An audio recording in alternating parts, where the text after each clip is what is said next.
And we're cutting across to news coming in from the state of Himachal Pradesh, where prohibitory orders are in place following the murder of a man. Now, former Himachal CM Jairam Thakur's convoy has been blocked by the police as he tried to enter Chamba. In fact, we had some dramatic visuals coming in from Chamba earlier today, where the BJP, along with the former Himachal CM, staged sit-in protests in the hill town of Chamba that witnessed tensions for the last few days after the murder of a man, the man who was hacked to death. He was, and there were certain tensions that erupted in this town.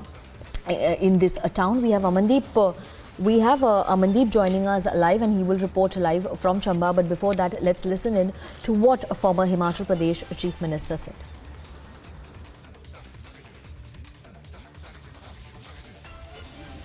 एक ऐसी घटना घटित हुई है जिसने पूरे प्रदेश को ही नहीं पूरे देश को विचलित कर दिया है। समाज का हर व्यक्ति चिंतित है, व्यथित है।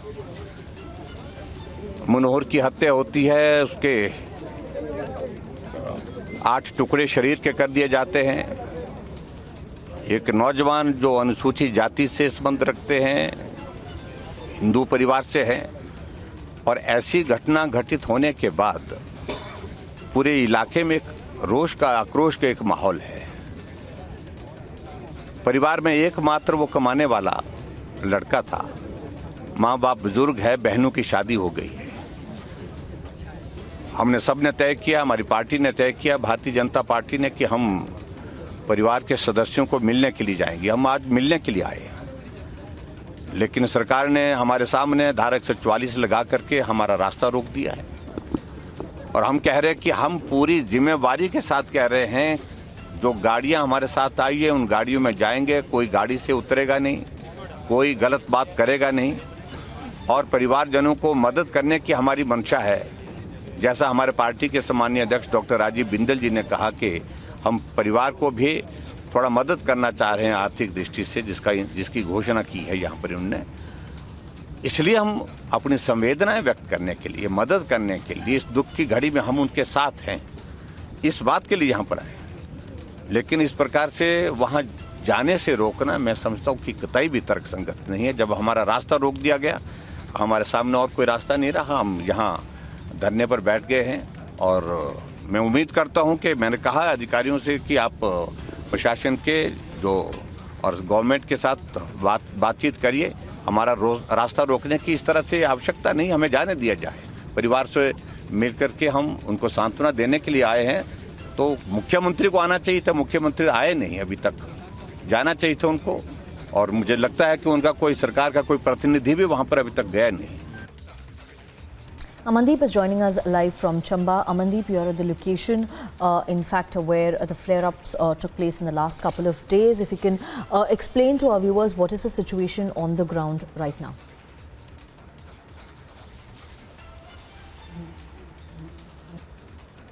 जी देखिए, बिल्कुल हम उस लोकेशन पे भी गए जहाँ पे कल आगजनी हुई थी, और अब इस वक्त हम मनोहर के घर में पहुँच चुके हैं। हालांकि पूरा 2 किलोमीटर का ट्रैक, यानी कि 45 मिनट हम चल के पहाड़ चढ़ने के बाद परिवार के माता पिता से मनोहर के मिलने आए हैं। सानिका, मैं तस्वीरें आपको दिखाना चाहूँगा मनोहर के घर की भी, माता पिता की, जो कि शोक में है।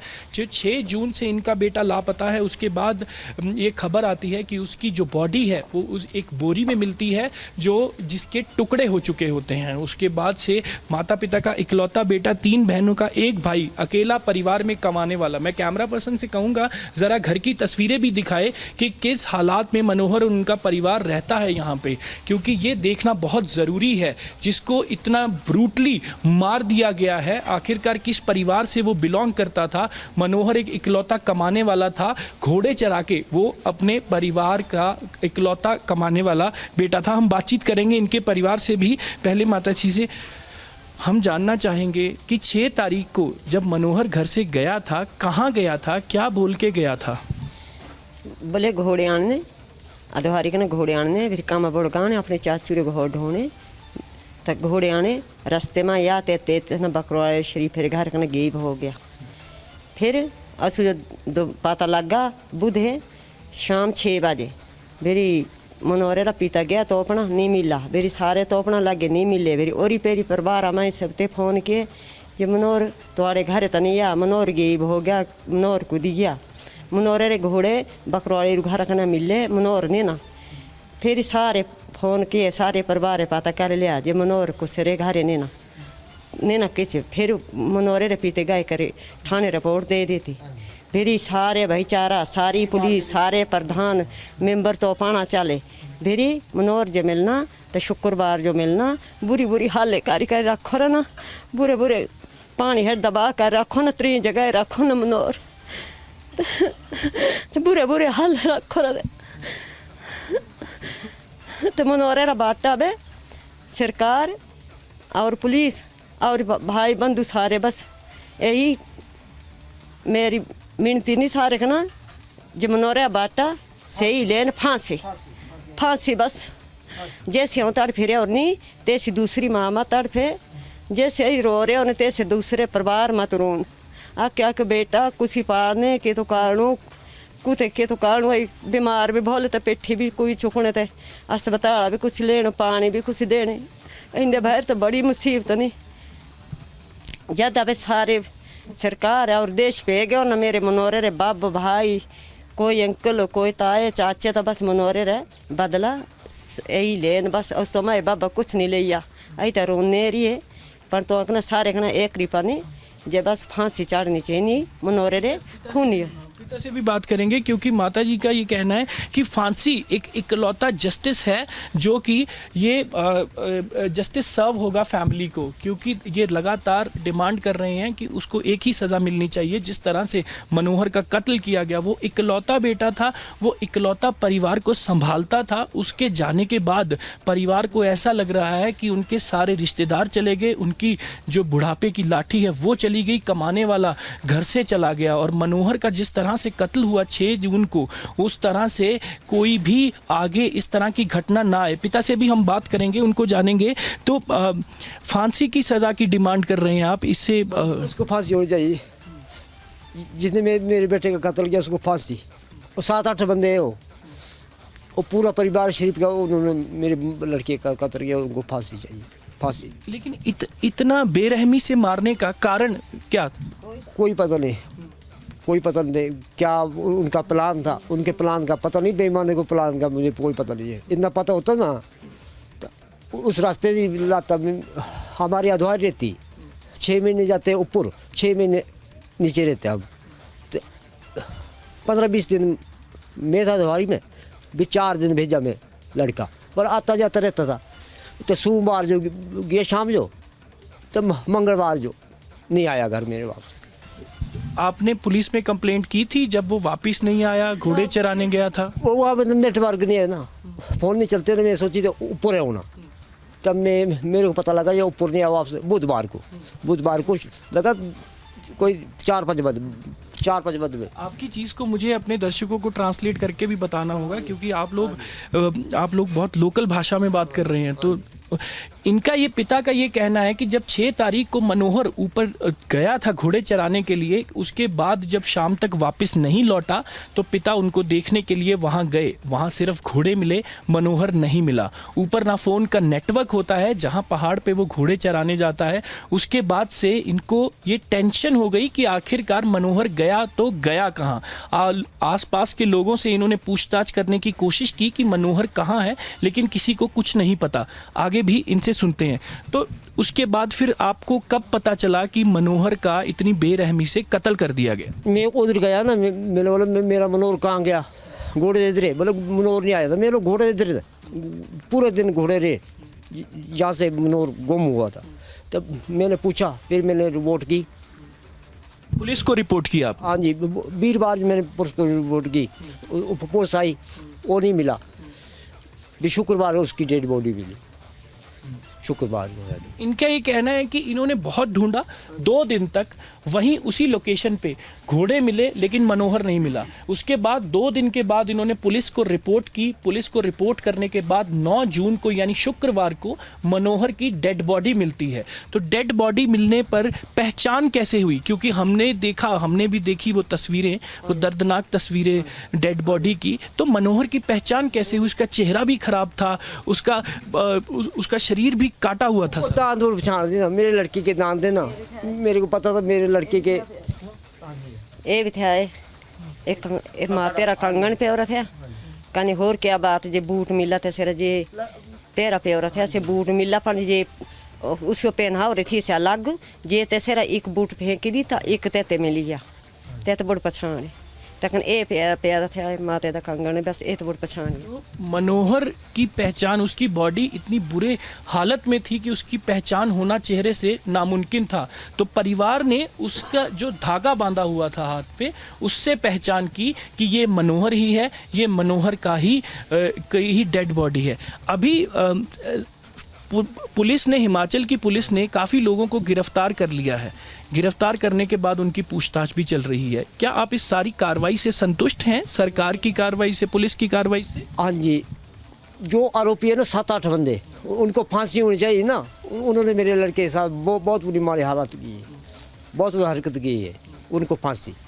तो ये सारे परिवार ने ही मनोहर को मिल के मारा है? वो मिल के था, वो प्लान था, वो प्लान था जिन्होंने बोझे बनाने के लिए टुकड़े टुकड़े करके 7-8 बोझे बनाए उनकी साजिश से।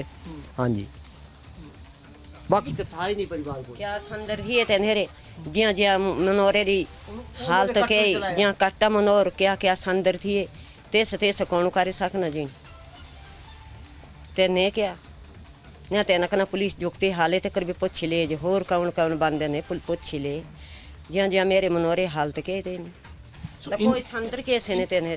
इनका ये कहना है कि मनोहर को परिवार ने मारा है और पूछताछ में आखिरकार सबकी जो कंस्पिरेसी है वो एक्सपोज होनी चाहिए। जी, over to studio. Thank you very much, Amandeep, for talking to the family members there and getting us a ground report on this big development and big story from the hill town of Chamba in Himachal Pradesh, where tensions continue. Section 144 has been imposed and political fight over it continues. In fact, Amandeep, you had earlier visited the spot of the accused's house that was torched by a mob yesterday. Let's get that report for our viewers.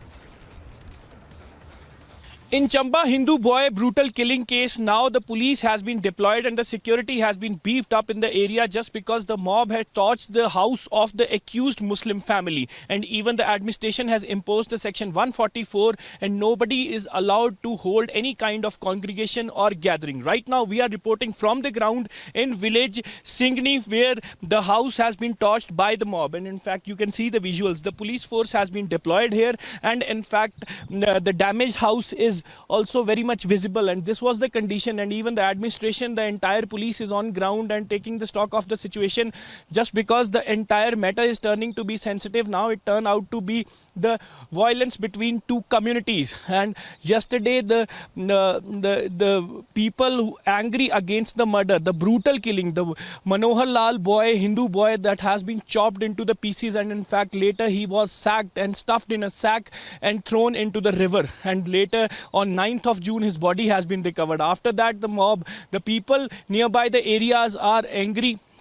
And in fact they started attacking the Bashir Khan. This is the house of Bashir Khan and his family has been taken into the custody. 10 people are in custody, 5 have been arrested and in fact 5 has been detained for the questioning as well. And now you can see the visuals. We are just reporting from the ground and telling you the situation on the ground. The police has been deployed at the different areas. Section 144 has been imposed in the area and even additional SPs has also been deployed, and you can see the visuals. Yesterday the mob has put this entire house on the fire, and in fact after that immediately police reached. We are telling, we were being informed by the locals that almost 500 people have gathered here and in fact came here from the different Hindu organizations, and later they are in so much anger they put the entire house on the fire. And in fact the gutted visuals are very much telling that how the people were angry. The Bashir Khan is a prime accused of this entire murder case.